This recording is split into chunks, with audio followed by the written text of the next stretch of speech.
प्रदेश विधानसभा चुनाव में इस बार भी प्रचंड जीत हासिल करने वाली बीजेपी ने सरकार बनाने की कवायद तेज कर दी है। इसके लिए लखनऊ से लेकर दिल्ली तक बैठकों का दौर जारी है।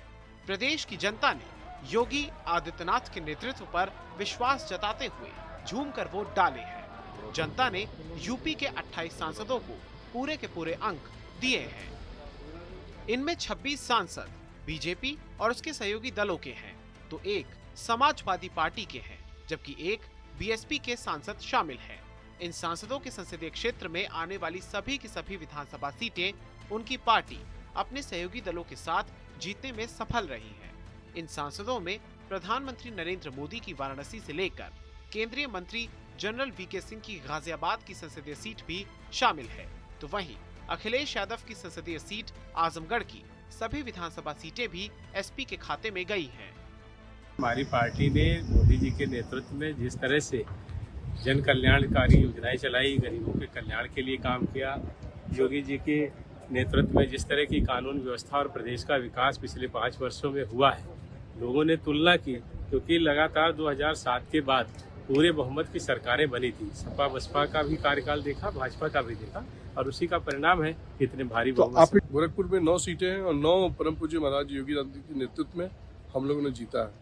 निश्चित तौर पर पिछले 5 वर्षों में जो कार्य हुए हैं योगी जी के नेतृत्व में, आदरणीय मोदी जी के नेतृत्व में, वो चाहे गांव हो चाहे शहर हो, उसमें सरकार की सभी योजनाओं को सही ढंग से हम लोग गाँव निचले स्तर तक लागू करने का प्रयास किया और उसी का नतीजा रहा है कि 9 की 9 सीटों हम लोगों ने जीती। हम सब लोगों को खुशी होती है कि हम लोगों ने मोदी और योगी जी के नेतृत्व में चुनाव लड़ा और हम सब लोगों का सौभाग्य रहा कि हम लोग जो है, चाहे गोरखपुर हो, चाहे देवरिया हो, चाहे कुशीनगर हो, जहाँ से अगल बगल के हम लोग बिलोंग करते हैं, वो सभी सीटें हम लोगों ने 100% हम लोगों ने सीट निकालने का काम किया। सिरे जिस तरीके से हमारे यशस्वी प्रधानमंत्री आदरणीय मोदी जी ने 2014 में प्रधानमंत्री बनने के बाद देश के गरीबों के लिए जन कल्याणकारी योजना शुरू की और वो योजना 2017 के चुनाव के बाद भारतीय जनता पार्टी की सरकार उत्तर प्रदेश में आने के बाद जो ईमानदारी से धरातल तक हमारे कार्यकर्ताओं के माध्यम से, हमारे माध्यम से जो लाभार्थियों को जिसका लाभ मिला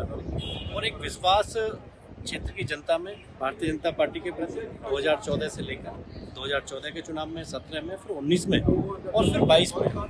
इस कामयाबी में जीतने वाले विधायकों, उनकी पार्टी का योगदान तो है ही, साथ ही इन सांसदों की मेहनत का भी योगदान है।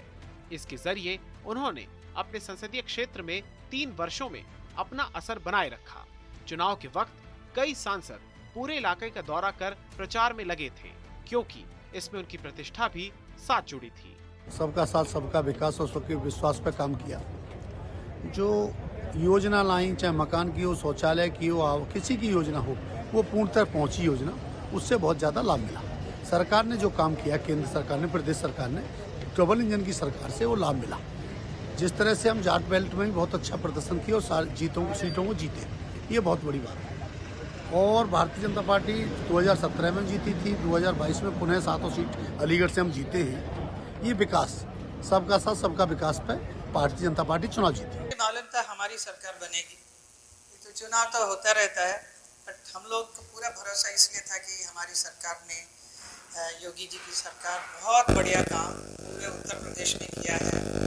महिलाओं के लिए सुरक्षा, किसानों के लिए, गरीब लोगों के लिए, हर किस्म का, मैं अभी बता नहीं सकती, मुझे इतना हर क्षेत्र में काम किया है।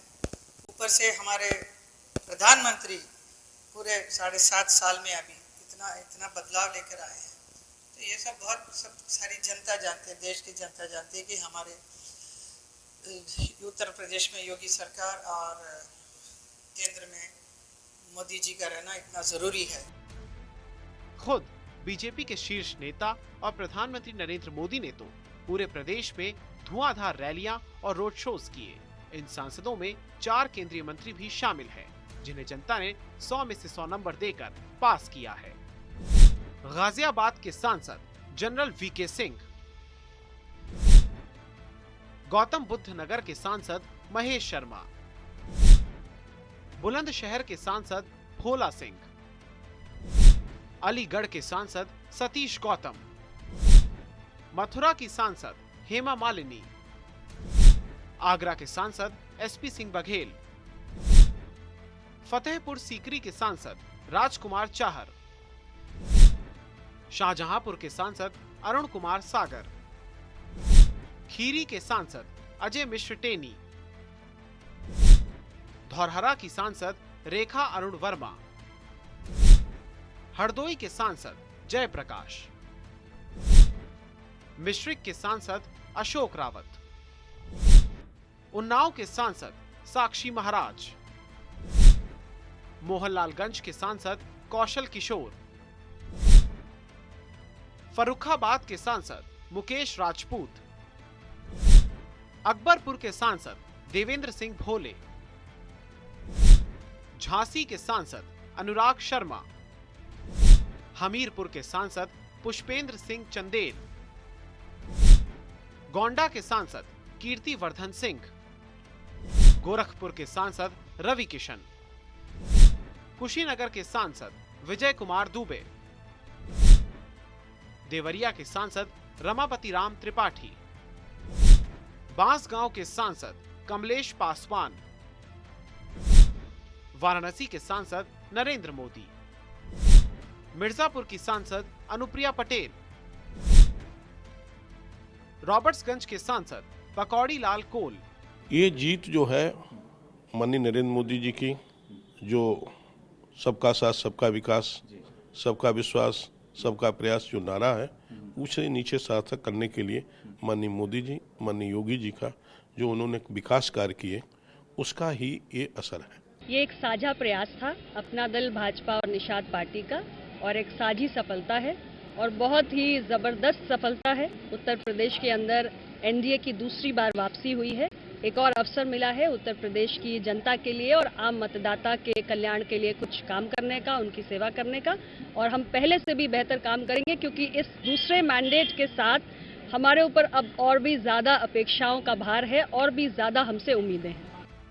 तो वहीं लालगंज, आजमगढ़, अंबेडकर नगर और गाजीपुर संसदीय सीटों के तहत आने वाली सभी विधानसभा सीटों पर समाजवादी पार्टी ने कब्जा कर लिया है। दिलचस्प बात यह है कि इनमें समाजवादी सांसद हैं, जबकि अंबेडकर नगर संसदीय सीट बीएसपी के रितेश पांडे ने जीती थी। रितेश पांडे के पिता राकेश पांडे अन्य बसपा नेता सहित एसपी में शामिल हो गए।